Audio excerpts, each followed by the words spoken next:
Adolf Hitler está decidido a cambiar el modo en que piensa y siente el pueblo alemán.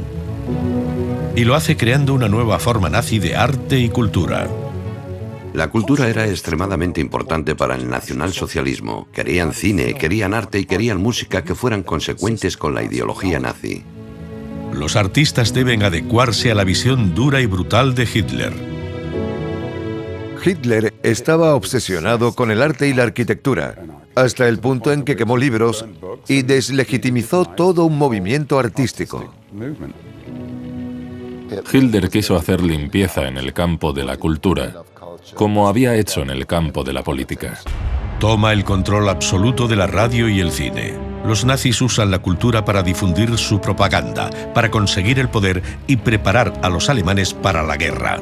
Fue maravillosamente sutil como forma de manipulación mental. Crea una dictadura artística sin espacio para la discrepancia. Controlando a los medios, los nazis convierten al pueblo alemán en dispuesto participante activo en su perverso régimen, incluido el asesinato en masa.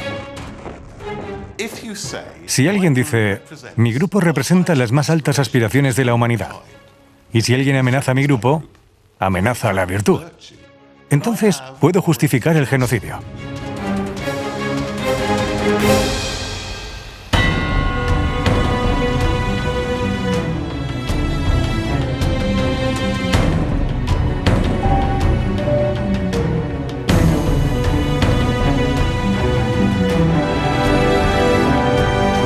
Proyecto Nazi.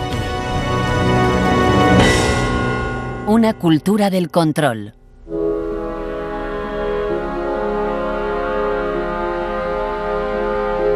En 1931, Adolf Hitler tiene problemas para subsistir. Artista autodidacta, vende sus acuarelas de paisajes de Múnich a los turistas, pero quiere más. Su ardiente ambición es ser un gran artista.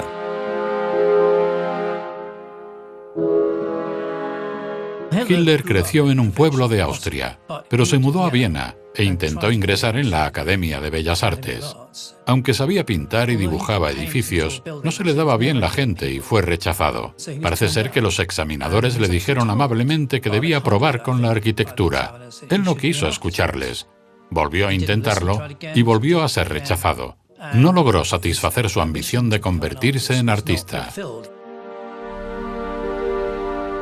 Hitler no olvidará este doloroso rechazo. Su venganza consiste en transformar el arte alemán, haciendo de su propia imagen su icono más potente.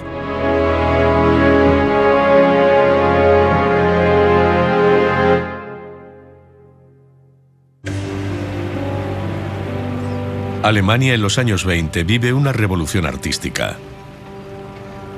La derrota en la Primera Guerra Mundial causa agitación política y una crisis de identidad nacional. Los nazis explotan la inestabilidad creada por este creciente conflicto cultural. Por un lado están los conservadores aferrados a un glorioso pasado alemán que consideran amenazado. Enfrente, los artistas modernos abiertos al arte experimental, abrazando ideas extranjeras y embriagados por lo nuevo. El arte moderno es hasta cierto grado una revolución. El concepto consistía en, de alguna manera, rechazar la historia. Una ola de modernidad convulsiona todas las formas de arte, desafiando las creencias y las actitudes tradicionales. En los años 20 se vivió una sensación de revolución. Fue expresada por artistas, poetas e inevitablemente, claro, por arquitectos. Porque se creía que debía crearse una nueva arquitectura para una nueva sociedad.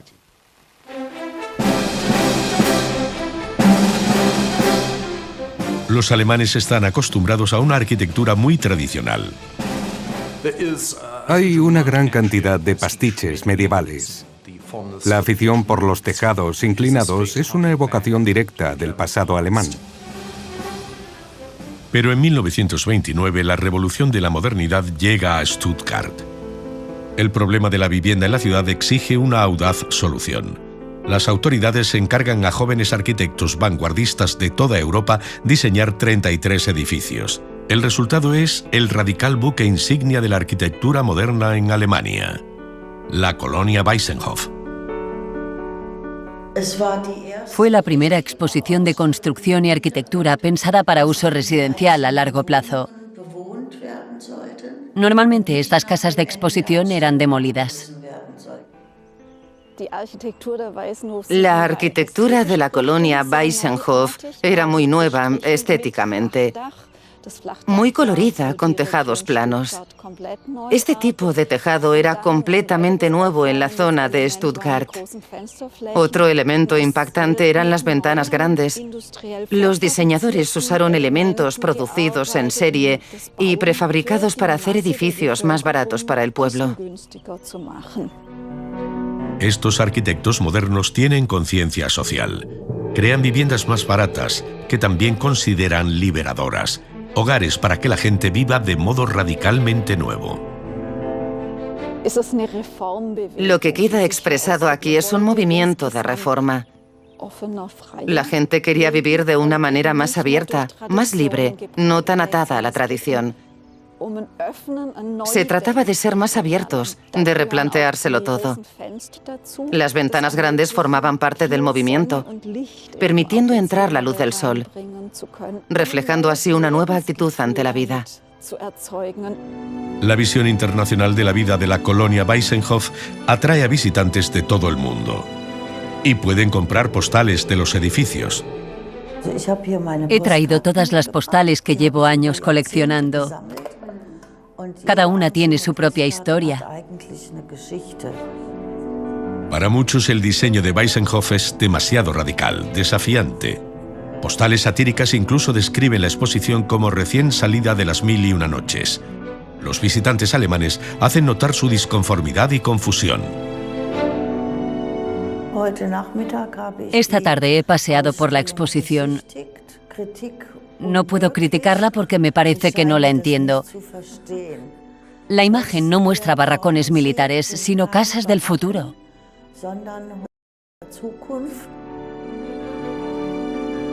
Para los tradicionalistas, la colonia Weissenhof es una amenaza, no solo artística, sino política. Un crítico incluso llama a los tejados planos diseño judío bolchevique. La agitación cultural crece a finales de los años 20 y principios de los 30. Los arquitectos de la Weissenhof, encabezados por Ludwig Mies van der Rohe, junto a artistas como Picasso y el director de cine expresionista Fritz Lang, son criticados, insultados e incluso discriminados. Su arte y arquitectura radical hace sentir a muchos alemanes incómodos y temerosos.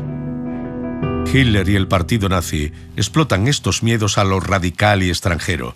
Se presentan como paladines de una cultura alemana valiente, nueva y pura. También usan el arte y los medios para difundir su propaganda. La cultura era extremadamente importante para el nacionalsocialismo. Afirmaba ser un mundo que lo abarcaba todo. Querían cine, querían arte y querían música que fueran consecuentes con la ideología nazi. La visión de Hitler de la cultura le debe mucho a Alfred Rosenberg, un tradicionalista intransigente que se afilió al partido nazi antes que él. Rosenberg odia a judíos y comunistas, en parte debido a su propia experiencia. Alfred Rosenberg era alemán báltico. Tuvo que huir con la revolución bolchevique y la toma de poder de Lenin. Esto hizo de Rosenberg un enemigo acérrimo de rusos bolcheviques y comunistas. Fue él el que presentó a Hitler la idea de que el comunismo estaba controlado por los judíos, de que había una conspiración judía para dominar el mundo. Como escritor y editor, Rosenberg escribe apasionadamente sobre la superioridad aria. Difunde teorías de la conspiración culpando a influyentes judíos de envenenar y socavar la cultura alemana. Este, afirma, es el más importante campo de batalla de los nazis. En 1929 crea una organización que lleva la batalla a las calles, a galerías de arte y salas de conciertos, enfrentándose a los enemigos artísticos de los nazis. El Frente de Lucha para la Cultura Alemana atacaba obras de arte modernas, exigía el cierre de exposiciones, despreciaba cuadros y el arte en general. Y eso tuvo un gran influjo en Hitler. Rosenberg logra su cometido. Su odio a comunistas, judíos y no arios forja la ideología nazi. Posteriormente ayuda a definir la visión racista de los nazis de la arquitectura, el arte y la cultura. Los nazis lo veían todo a través de un prisma racial. Odiaban el jazz porque era considerado negro y odiaban el arte abstracto porque era considerado judío. El argumento de los nazis era que los judíos intentaban sabotear la cultura alemana. Existía una amenaza existencial a todo lo alemán, pero principalmente cultural. Iban a destruir su cultura subvirtiéndola. Esa era la razón. En realidad, artistas, músicos y escritores judíos están perfectamente integrados en la sociedad alemana, y así ha sido desde hace generaciones. Pero con una sociedad desencantada y amargada tras la Primera Guerra Mundial, los nazis se aprovechan de siglos de miedos antisemitas para retratar a los judíos como el enemigo. La propaganda nazi afirma que los judíos están contaminando al pueblo y son una amenaza para la pureza racial y cultural de la nación. Una amenaza que debe ser erradicada. Si alguien dice, mi grupo es la suma de todo lo bueno del mundo, mi grupo representa las más altas aspiraciones de la humanidad. Por lo tanto, el interés de mi grupo es el interés universal. Y si alguien amenaza a mi grupo, amenaza la virtud. Entonces, puedo justificar el genocidio. Destruyéndoles, estoy protegiendo la virtud. Eso es fundamental para la ideología nazi. Pero primero los nazis deben tomar el poder. En 1933 lo consiguen cuando Hitler es nombrado canciller de Alemania. Esta victoria clave le permite hacer audaces cambios en el gobierno de Alemania, haciéndose con el poder total en los siguientes meses. Uno de los primeros cambios de Hitler consiste en crear el Ministerio para la Ilustración Pública y Propaganda. Hitler sabe a quién poner al frente para conquistar los corazones y mentes del pueblo. Y no es Rosenberg. En su lugar, elige al mucho más práctico y eficiente Joseph Goebbels. Joseph Goebbels provenía de un entorno católico de Renania. Se veía a sí mismo como un intelectual. Era considerado un nazi radical y le gustaba el socialismo del nacionalsocialismo más que a otros nazis. Hitler advirtió su ambición, su crueldad y su talento para la propaganda. Möge die helle Flamme unserer Begeisterung niemals zum Erlöschen kommen. Sie allein gibt aus der schöpferischen Kunst einer modernen politischen Propaganda Licht und Werk, das Herz eines Volkes zu gewinnen und es auch zu behalten. Goebbels ya ha demostrado a Hitler sus cualidades sirviendo como líder nazi en Berlín con sus violentas y provocadoras tácticas y audaz propaganda. Ahora su misión consiste en desempeñar el mismo papel para toda Alemania. Goebbels tenía propaganda. Sabía cómo solucionar problemas, cómo resaltar asuntos a su antojo. Sabía crear sensaciones. Era un gran manipulador de los medios y Hitler lo sabía. Para allanar el camino al nuevo régimen cultural nazi, Goebbels participa en una purga intelectual. En mayo de 1933, en 19 ciudades universitarias de todo el país, seguidores nazis organizan una quema de libros masiva. Se llama la Acción contra el Espíritu Antialemán. Libros de filosofía, historia, política e incluso novelas son presa de las llamas, además de todo lo escrito por o sobre los judíos. La era de un exagerado intelectualismo judío ha llegado a su fin. Y el alemán del futuro no solo será un hombre de libros, sino también un hombre de carácter. Con este fin, queremos educaros. Fue un símbolo aterrador para el mundo. Era un crematorio del aprendizaje y la erudición, que anticipó otro tipo de crematorio años después. La quema de libros pretende detener el arte moderno y limpiar la sociedad alemana de todo aquello que no encaje en el punto de vista de Hitler.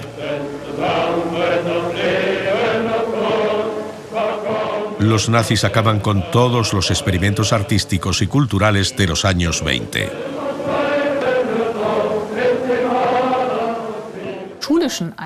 Las instituciones educativas son llamadas al orden en 1933. La Bauhaus, por ejemplo, pero también las academias de arte. Al mismo tiempo, profesores conocidos por apoyar el movimiento vanguardista y enseñarlo son despedidos de inmediato.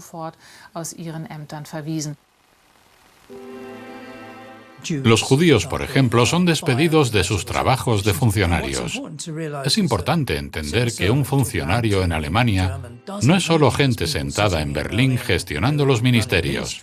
Abarca las universidades, los tribunales, los profesores. Cubrían un gran área de la vida alemana. El gobierno de Hitler aprueba ley tras ley, suprimiendo las libertades personales una tras otra. Los nazis también usan boicots y prohibiciones contra judíos y comunistas. La amenaza de los campos de concentración les permite tomar el control de la sociedad alemana. Había muchas empresas independientes, empresas de cine, agencias de publicidad y muchas otras cuyos trabajadores no eran empleados del Estado. Los despidos tardaron un poco más en su caso, pero también se produjeron. Fue una purga masiva primero de los judíos y después de figuras políticas de la oposición. Los periodistas son amordazados. Los disidentes silenciados. Los nazis llenan el vacío con sus propias imágenes y noticias. Uno de los objetivos de los nazis fue acercar la cultura a las masas. Su tipo de cultura, su imagen de la cultura, para acercarla a las masas. Los nazis quieren usar la televisión para su propaganda, pero en los años 30 la tecnología aún es primitiva y poca gente tiene un caro televisor. Para hacer llegar su mensaje a los hogares alemanes de una forma barata y rápida, los nazis se centran en la radio. En 1933, Goebbels se hace con el control de la Casa de la Radiodifusión, el primer centro de emisiones del mundo y sede de la red de la radio pública de Alemania. Los nazis controlan ahora las ondas, pero solo una cuarta parte de los hogares alemanes tiene una radio. Goebbels insiste en la producción inmediata de un receptor barato. La electricidad era más barata porque había más centrales eléctricas, y con una tecnología cada vez más asequible podía comprarse el receptor del pueblo, el Volksempfänger. La radio del partido se vendía con descuentos. Produjeron una a los 9 meses de llegar al poder. Y pocos años después, otra con la mitad de tamaño. De repente, todas las familias tenían una radio. Había radio en los lugares públicos, en plazas. Había radios en fábricas, radios en los bancos, en las tiendas y hasta en los restaurantes. Pero para evitar ideas indeseadas, estos receptores tenían una limitación crucial. Los aparatos estaban preparados para no poder oír emisiones extranjeras con facilidad. El nombre de la nueva radio oficial es la Radio del Pueblo, pero pronto fue apodada el escupitajo de Goebbels. Goebbels era el dueño de la radio, incluso tenía un interruptor en su despacho mostrado en los medios. La gente decía, mira, nuestro gran Goebbels tiene un interruptor con el que cortar cualquier tema y dirigirse a nosotros directamente. Es un símbolo extraordinario del poder de una persona sobre el mensaje, una especie de dictador de los medios del país. Emitiendo desde la Casa de la Radiodifusión, miles de empleados cubren todos los sucesos políticos. En su apogeo, los discursos de Hitler llegan a ser oídos por el 90% de los alemanes. Cuando Hitler daba un discurso, era difundido por todas las radios. Había que dejar de trabajar y reunirse en torno a la radio, trabajaras donde trabajaras. Pero Goebbels sabe que una dieta de propaganda pura es la mejor manera de distraer a la gente. Cree que es mejor darles mucho de lo que quieren, junto con mensajes del partido, para hacerlos más manipulables.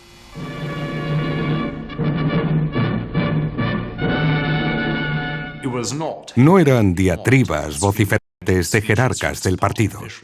Meine Damen und Herren, ich bin romantisch und ich schwärme so für die Natur. Gran parte de las emisiones de estas radios eran programas de entretenimiento.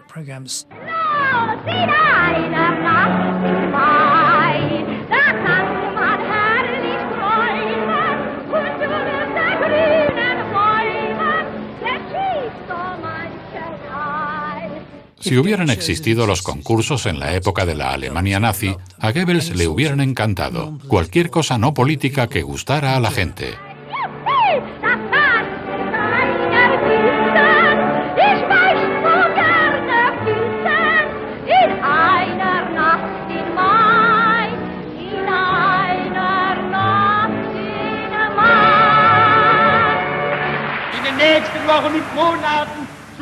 Con el poder absoluto sobre la radio, Goebbels se centra directamente en los artistas.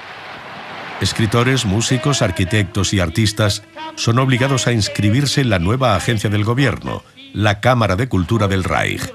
Al principio la inscripción es sencilla. El criterio de admisión era muy bajo para que toda la comunidad del arte pudiera ser asumida fácilmente por la Cámara de Cultura del Reich. Era la única manera segura de que Goebbels controlara a todos. Aceptaron a todos los que pintaban con estilo moderno, incluso artistas judíos.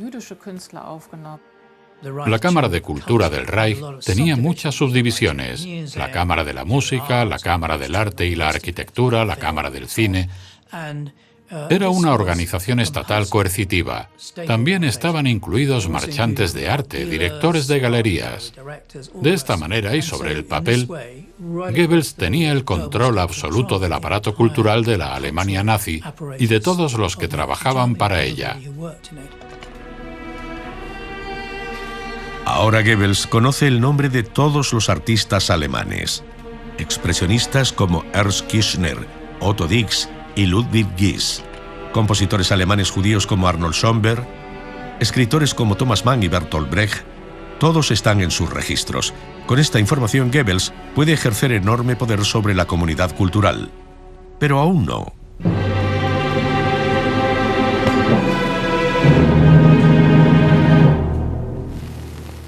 No podemos imaginar el resurgimiento del pueblo alemán sin el resurgimiento de la cultura alemana y, sobre todo, del arte alemán. Hoy celebraremos un acto simbólico. 15 de octubre de 1933. Adolf Hitler pone la primera piedra de una nueva institución que guiará la transformación cultural nazi de Alemania. Un museo en Múnich llamado la Casa del Arte Alemán.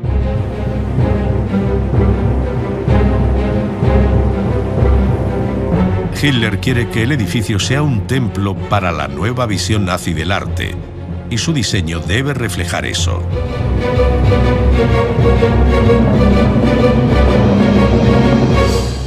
Hubo un enorme interés a la hora de construir el edificio para crear un espacio ceremonial, un espacio con un cierto tipo de aura que tuviera un cierto poder espacial.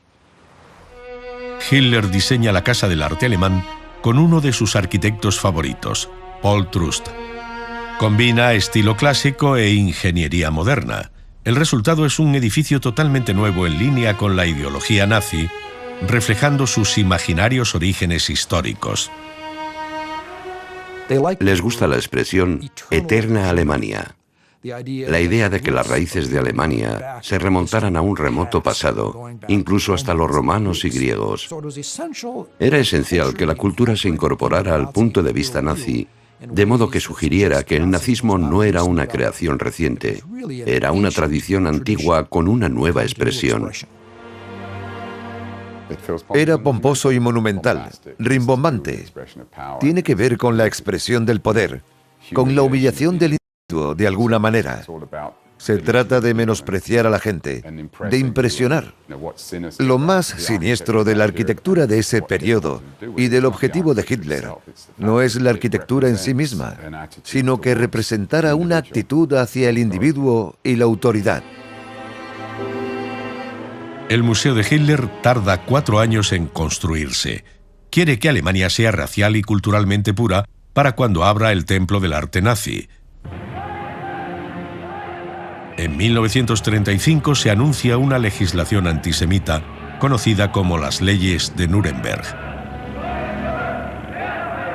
no solo restringen aún más los derechos humanos y políticos de los judíos alemanes, es el inicio de un plan para expulsar a los judíos de la vida cultural alemana. Ha llegado el momento de que Goebbels ejerza su nuevo poder. Muchos artistas, compositores, escritores y cineastas ven cómo rescinden su pertenencia a la Cámara de Cultura del Reich. Después de 1935, todos los miembros debían registrarse en la Cámara de Cultura del Reich. Debían obtener el certificado ario o prueba de su identidad étnica. Ahí fue cuando empezaron a excluir sistemáticamente a los artistas judíos, además de todos los que siguieran trabajando con estilo moderno. Los artistas aceptados reciben permisos para continuar trabajando bajo un nuevo sistema de registro. No obtenías la licencia a no ser que demostraras que tenías legado ario, por decirlo así. Era un mecanismo efectivo, brutal pero efectivo, de excluir a los judíos de la industria. Mientras el yugo de Goebbels cae sobre los artistas alemanes, las obras de arte moderno desaparecen de las paredes de las galerías de arte. Los directores de museos que osan apoyar el arte expresionista son despedidos. Los artistas que pueden irse al extranjero huyen. Goebbels también quiere controlar y purificar la actividad cultural más popular de Alemania, el cine.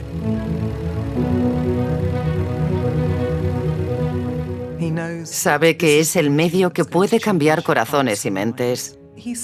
Lo ve como un medio de manipulación ideológica o de control ideológico. La Universum Film Sociedad Anónima, o UFA, es la productora de cine más grande de Alemania.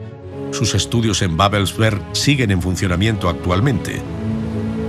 Aquí Goebbels muestra a los ejecutivos de la UFA que es el jefe. Les habla sobre su visión del cine alemán, alcanzando nuevas cimas artísticas impregnadas del espíritu nazi. Habla de la necesidad de crear un nuevo cine. Un cine que rivalice con Hollywood, pero que será específicamente alemán, sin judíos, con un antisemitismo más o menos sutil, pero también con un rechazo general a cualquier tema que parezca culturalmente diferente. Los nazis introducen la censura a principios de 1934, pero no es suficiente para Goebbels. Quiere influir en el cine mientras mantiene la apariencia de una libertad artística. Goebbels anima a la UFA a establecer un comité artístico. Oficialmente su propósito es impulsar el cine alemán a una forma de arte líder en el mundo, pero oficiosamente actúa como agente de las ideas de Goebbels. Es fascinante leer las actas de ese comité porque ves el fascismo actuando en un microcosmos. Se ve gente cuya carrera está en la cuerda floja. Quiere ganar dinero, quiere que los estudios tengan éxito y también buscan ser promocionados. Citan a Goebbels ampliamente y eso no significa sin conflicto. Hay un debate que continúa en la actualidad, lógicamente siempre con el telón de fondo de un régimen que gobierna por el terror. Goebbels está decidido a encontrar la fórmula de hacer cine que enganche al público mientras le educa en la forma de pensar nazi. Se da cuenta de que necesita entender cómo responde la gente a las películas. Los nazis tenían su propia manera de hacer estudios de mercado. Con respecto al cine se fijaban en la recaudación, pero también apostaban a observadores entre el público. Así sabían si una película alemana era abucheada, cosa que a veces ocurría. Desde mediados de los años 30, la policía secreta estaba por todas partes. Iba a lugares públicos, escuchaba e informaba sobre la opinión pública. Goebbels se refiere a ellos a menudo en sus diarios y cuentan una historia fascinante sobre lo que ocurriría en los cines. Goebbels llegó rápidamente a la conclusión de que la clave de la propaganda estaba en el entretenimiento. Esa fue su idea original. Era la propaganda del engaño.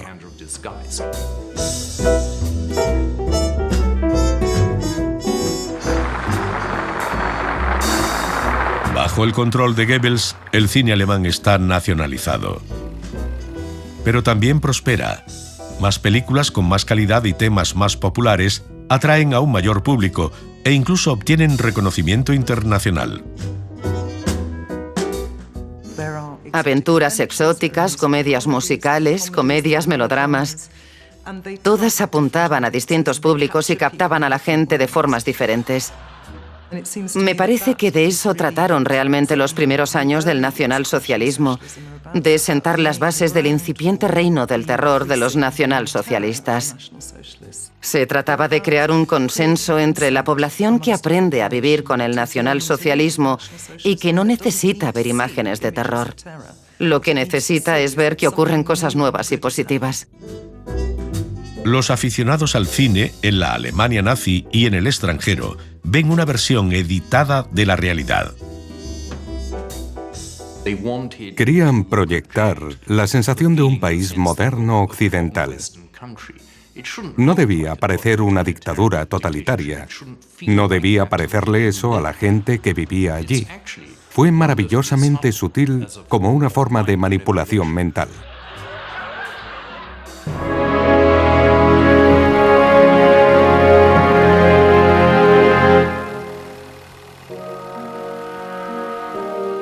Primavera de 1937. La Casa del Arte alemán de Hitler está casi acabada.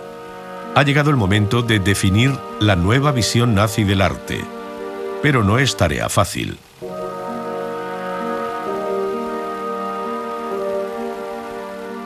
Se ha debatido mucho sobre lo que era el arte alemán. Discusiones sobre si debían mostrar el arte expresionista o un arte alemán del siglo XIX más tradicional. El partido nazi está dividido en dos facciones. Tradicionalistas básicos como Rosenberg quieren un arte convencional figurativo, héroes y paisajes impresionantes. Progresistas como Goebbels prefieren las audaces imágenes abstractas de los expresionistas. Cada bando ansía ganar el respaldo personal de Hitler. Incluso dentro del partido nazi había muchos que defendían el expresionismo. Expresionismo y artistas expresionistas eran considerados y defendidos por ellos como arte esencialmente alemán. Pero es ampliamente sabido que el Führer no es un admirador del expresionismo. Hitler había intentado ser artista y fracasó con su pedante y minuciosa representación de edificios y escenas, obras expresionistas llenas de colorido, alegres y vívidas, pero no especialmente representativas. Y Hitler pensaba, ¿por qué esa gente triunfa con esta basura cuando yo fracasé? Hitler nombra un jurado para elegir obras para la primera gran exposición de arte alemana. Presentan 800 obras para su aprobación, pero no son del gusto del Führer. Cuando Adolf Hitler vio la primera selección en la primavera de 1937, enfureció y descolgó cuadro tras cuadro de la pared porque seguían siendo demasiado modernos para su gusto. Parece que solo un hombre puede decidir lo que está permitido dentro de la Casa del Arte alemán del Führer, el propio Hitler. Despide al jurado y hace una nueva selección, justo a tiempo para la inauguración en julio de 1937.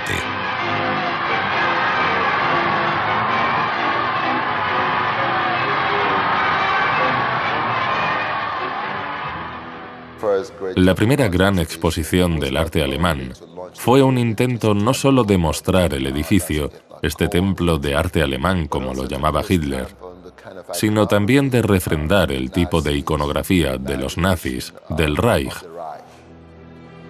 El propósito real era mostrar la visión personal de Hitler del arte.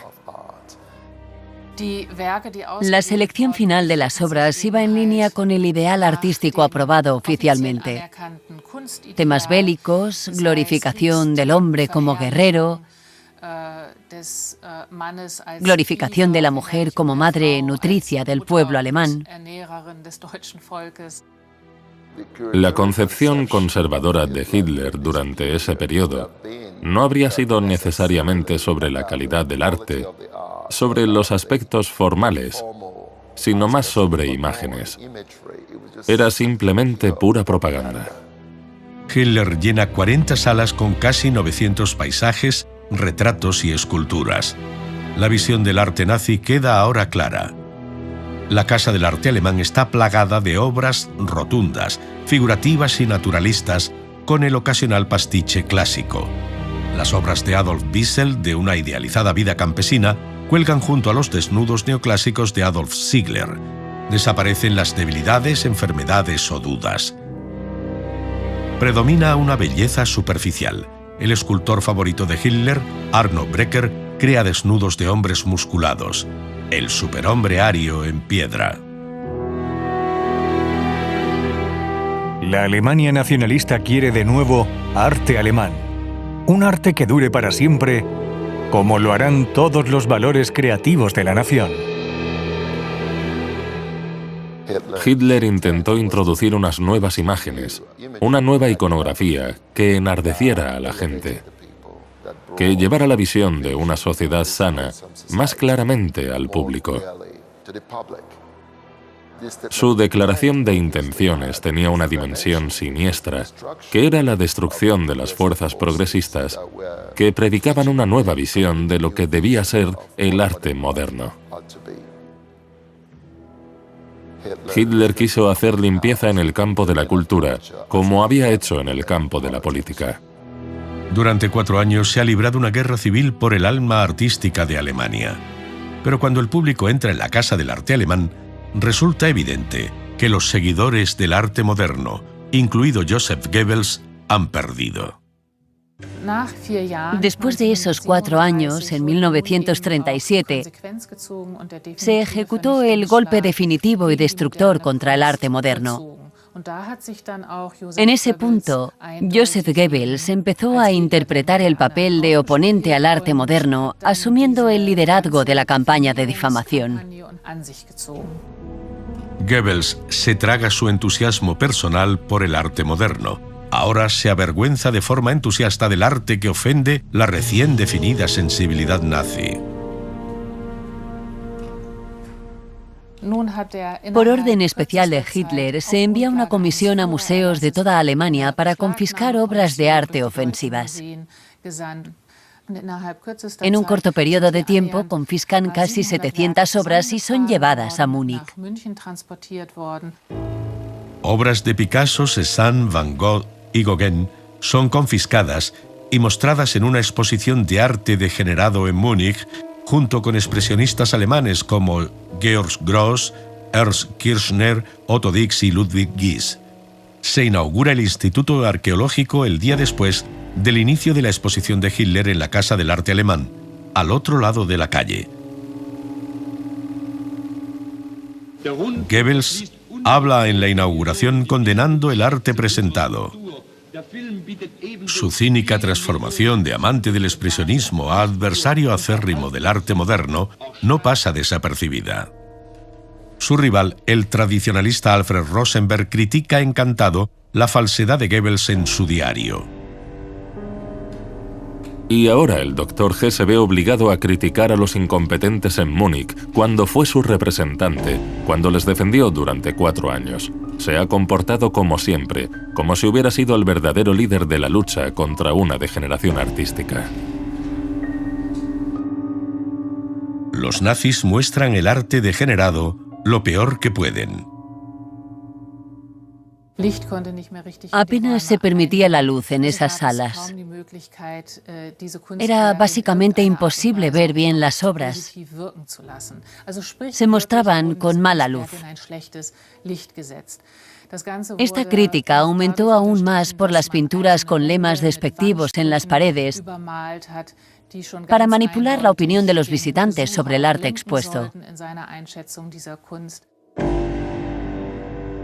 Más de 300 personas visitan diariamente la exposición de Hitler en su Casa del Arte Alemán. Pero la exposición de arte degenerado atrae a 20.000 visitantes al día que se escandalizan y enfurecen.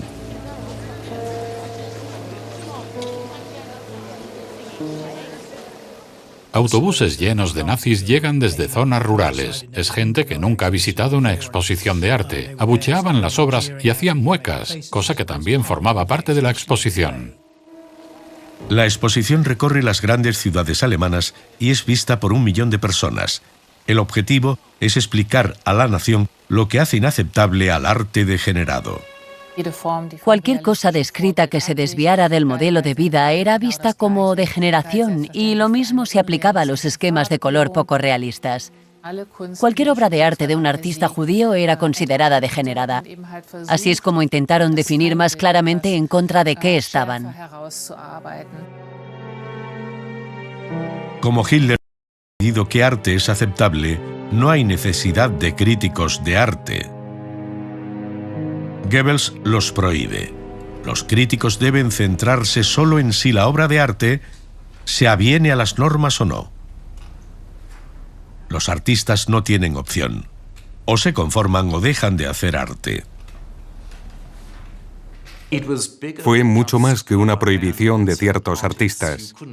Tampoco se podía hacer arte moderno para tu propio disfrute en la intimidad de tu casa. No se permitía pintar abstracción, punto. Eran así de totalitarios. Muchos artistas simplemente dejaron de trabajar. Evitaron llamar la atención, provocar y se alejaron. También hubo artistas que emigraron. Artistas judíos tuvieron que emigrar. Y también hubo muchos artistas perseguidos políticamente. El arte degenerado había sido demonizado de golpe. Los críticos habían sido despedidos y el arte alemán purificado de esos elementos no deseados. La inauguración de la Casa del Arte Alemán de Hitler en 1937 también establece un nuevo acontecimiento anual, el Día del Arte Alemán.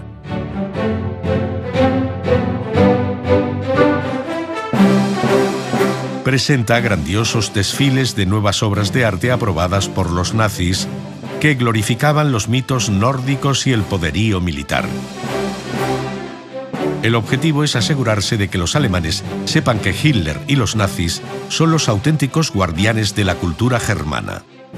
Pensaban que el arte era vital para la civilización y una manera crucial de distinguir la Alemania nazi de otros países, especialmente de Estados Unidos, considerados la anticultura. Querían demostrar, por tanto, su cultura. Era una fuente de poder y distinción y una manera de promocionar el régimen. Todo formaba parte de la obsesión por la cultura, importante para el nazismo como una marca, como una ideología.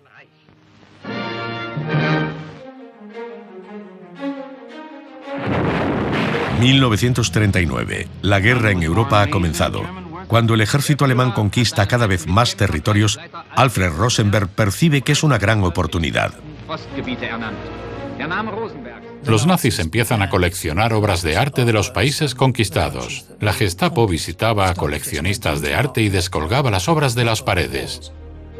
Rosenberg dirige una fuerza especial para robar tesoros culturales de coleccionistas privados, especialmente judíos, de toda Europa y llevarlos a Alemania.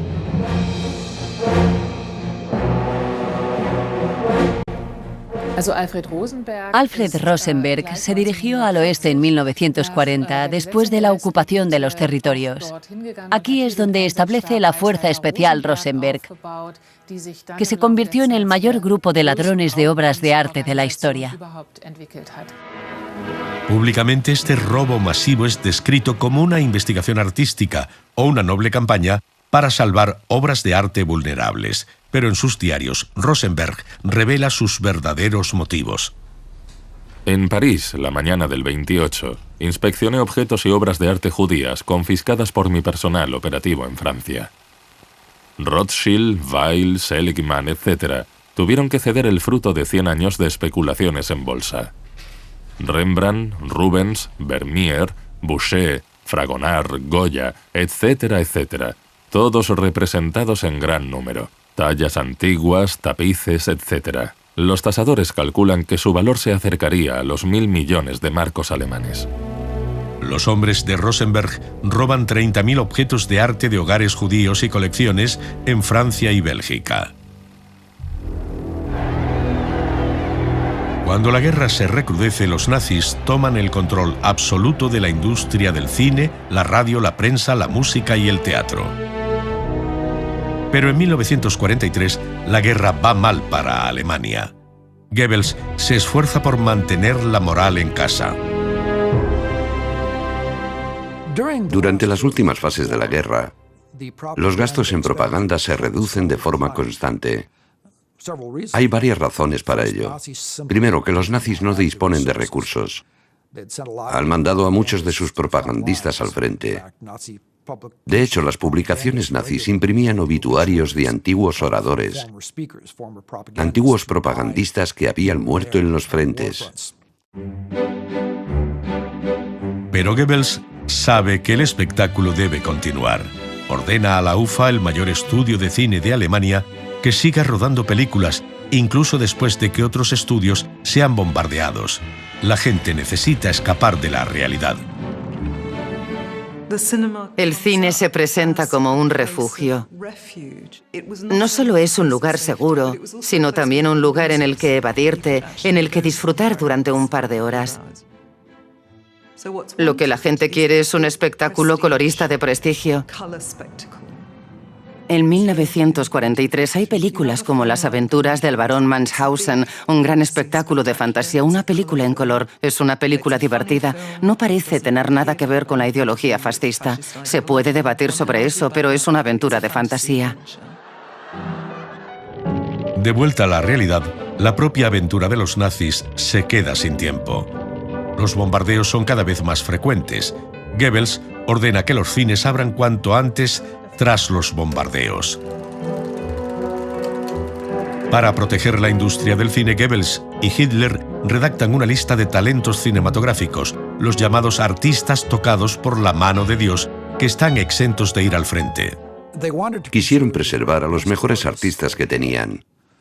Artistas que podían ser considerados productivos y consecuentes con la ideología nazi.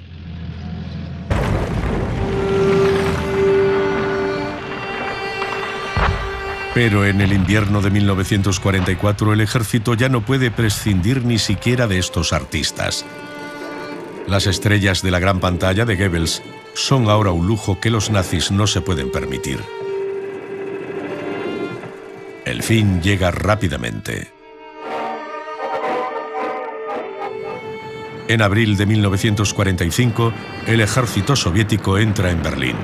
La producción cinematográfica en los estudios UFA de Babelsberg llega a su fin. Los soviéticos también toman la Casa de la Radiodifusión, una semana después de haber sido anunciado el suicidio de Hitler. Muchos otros edificios alemanes fueron destruidos durante la guerra. Pero hoy en día aún podemos ver ejemplos de arquitectura nazi. Algunos siguen en uso a pesar de su siniestro origen.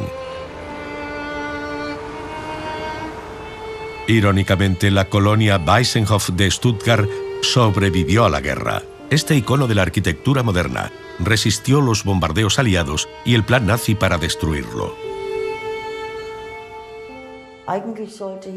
Quisieron construir un cuartel general del ejército en su lugar. Pero luego el cuartel general fue transferido a Estrasburgo y la guerra, gracias a Dios, tuvo un resultado diferente al que esperaban. La demolición nunca tuvo lugar. ¿Es pura coincidencia o el destino que sobreviviera? Pero los nazis siempre lo vieron como la deshonra de Stuttgart. Ahora la colonia Weissenhof es el orgullo de Stuttgart. Alberga un museo en homenaje a la arquitectura moderna. La Casa del Arte Alemán de Hitler también sobrevive. Es de nuevo un museo con una carga especial de historia descansando sobre sus columnas.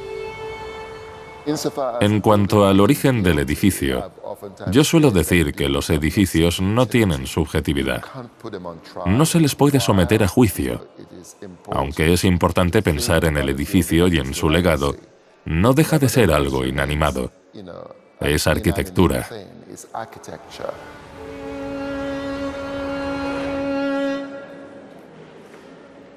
No limitado ya al arte alemán, el edificio es ahora la Casa del Arte.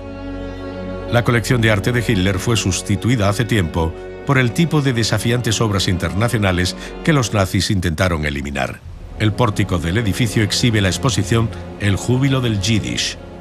Debemos continuar la desnazificación del edificio a través de actos de desobediencia contra las constricciones del edificio en cuanto al arte que albergó anteriormente. Esa debe ser nuestra reflexión sobre el legado y la historia del edificio y el lugar que ocupa en Múnich y en Alemania. Al final, la guerra cultural de los nazis quedó en nada. Las obras de arte que Hitler eligió para representar su nueva visión del arte nazi son ahora ridiculizadas como poco sofisticadas y permanecen ocultas.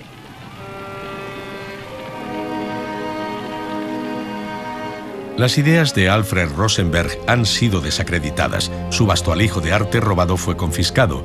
Continúan los esfuerzos para devolverlos a sus legítimos propietarios o a sus descendientes.